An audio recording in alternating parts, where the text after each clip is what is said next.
if I was suffering, I would hope that Chrissy would pull the plug or whatever had I to be mean, done. philosophically, I'm not necessarily against it, but I do agree there's room for abuse. But on the other hand, there's so many pills out there. If you wanted to do it, Feels I like you don't could, know right? that. Yeah, I don't know that You don't need Kevorkian making a machine for you.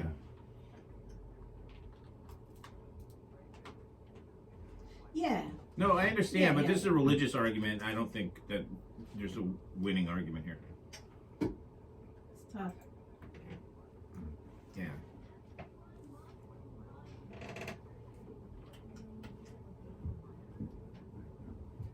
Yeah, I mean, there's no right or wrong answer. I don't disagree with you. It's just I know for me, I would want somebody to take good care of it because for a lot of reasons. Well, listen, I mean, it's a hard thing, but the insurance, like in a brain dead situation, that's different than somebody suffering, and the insurance company will step in too, based on what a brain scan shows and say that's enough. So those are other problems that arise in those situations, and you see people trying to keep people alive, and you know. Yeah, absolutely. All right, Coach. Thanks, buddy. You too, pal. I appreciate that. Let me. I want to play a piece of audio before we get another call, and I know I don't want to rob you guys of your time because it's good stuff. But I thought you guys might like this. Was from Rogan did an interview. It's only a minute long. Yeah. And the guy was talking about money, and I thought I don't know if you've heard this, but it's pretty good.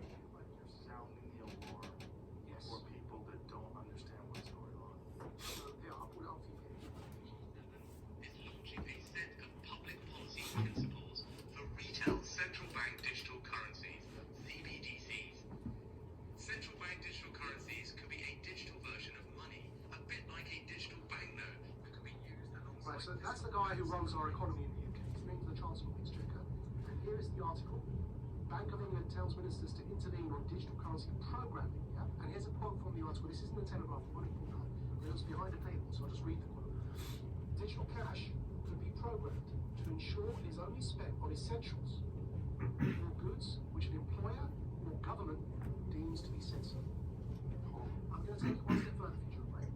So, the vaccine passport infrastructure is in place, but now we know that the vaccine doesn't stop infection or transmission, but the checkpoint Charlie exists everywhere. They bring in digital banking, central banking digital currencies. You've got a scenario now that you're checking in and out everywhere you go, using vouchers that are programmed and you can only spend where you're told you can spend them. There's another word for that, man. That's called the Chinese social credit system. That's what it's called. And anyone who watches Black Mirror will know what I'm talking about. That's that TV show, right? So what they are telling us, and when I say they, who's they? People in power. That's the head of our economy, Chancellor of the Exchequer, second most powerful person other than the Prime Minister, maybe the Foreign Secretary of the UK, right? He's telling us, I just played it there for you. He's telling us that's what he, as the UK, the head of the G7, want to bring in for the G7. So a scenario where, like in New York at the moment, because the passport infrastructure is in place, you bring in that digital currency, and you've got this total control. And if I'm speaking to you, when I'm speaking now, and my employer or government, you heard that in the quote directly, deems me as saying or doing something inappropriate, suddenly I can't actually pay to come here and speak to you. My digital currency won't even pay for the ticket, because it will be known that I'm coming to speak to you. Sorry, your vouchers don't allow you to purchase that ticket to go and speak to Joe. That's the dangers of non-cashless society. It's just the beginning of it. I mean, that's a huge, right? Now think about that for a second. So let that sink in. You may not remember this conversation, but with or without them coming up with, it's not what they're talking about. Is even a cryptocurrency. It's electronic surveillance. Right. That's different than what you're. But you've talked about this though in the past. But I've also talked about what they're going to do because we have a situation where the interest rates have been falsely deflated for so long that there's nowhere left to pillage. Right. So the only way you can deal with inflation is to increase the velocity of spending. So as long as, it doesn't matter how much money you print, as long as it's all moving through the economy, right? So it's supply and velocity. So the only way to ensure velocity is that if you put a negative interest rate into your bank account so that if you're not spending it, you're losing it. And layer that with the fact that they can now monitor what you can do, what you can spend it on, all of those things. That is far different than a blockchain that provides all kind of benefits. Right. That is surveillance, Right. and that is them trying to grab onto the last bit of control they have. Right, I mean, so what that guy was talking about wasn't necessarily, I mean, the idea of cryptocurrency is freedom in spending. That's the point right? of it. It's decentralized finance. But it's like your point earlier. I mean, I guess that's the flip side to it, but that would have to be completely government controlled, which, I mean, at some point could happen, right? Yeah. It's very Orwellian, and it's the direction that we're going. Crypto's supposed to rally against that, but I guess I'll it could even- be flipped on its head. Absolutely, but it's two separate things. But the general public, the 95% of the people who make up the general public are going to think it's the same thing. Right.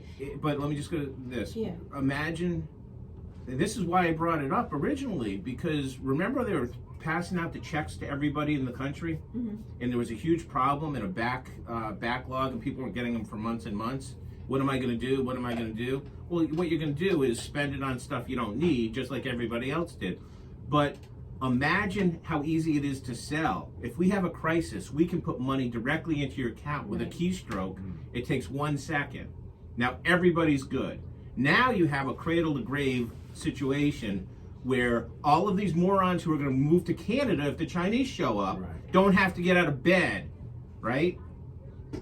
And They already don't want to, so it's perfect. right, but what's going to be allowable expenses? Certainly drugs, alcohol, blue hair dye, whatever it is that keeps these people in a zombie-like state to not realize what's going on. It's so Matrix. Well, It really is. It's Klaus Schwab, right? It's Klaus Schwab, and if you don't know own who that is, nothing. go look it up. Right, you'll own nothing and be happy. Yeah. That's exactly what it is, and that is, I mean, those are the people running the world. And they so- have been, but now people have information now, thank goodness. But Right. so now there's a crisis of consciousness worldwide, Mhm. and now we're seeing all these knee-jerk reactions to get control back or keep control.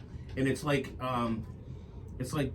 that death throw of, we're losing it here. What do we do? Oh, let's create a war. Oh no, let's pandemic. No, nuclear problem.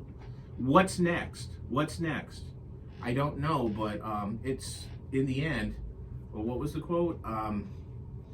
It doesn't matter how big your army is. If I control the money, I win. Well, that's what I was just going to ask you. Yeah. What's the worst thing that your government can do to you? Would it be to seize what you've Take away your rightfully freedom. owned, Take right? away your freedom, Yeah. whatever Right. and whatever that looks like. Your Right. freedom of speech, Right. your freedom to associate, your ability to work hard and get ahead, Right. and Yeah. enjoy the spoils. Well, look what they did to the trucker. The truckers were protesting, Right. and they seized their assets.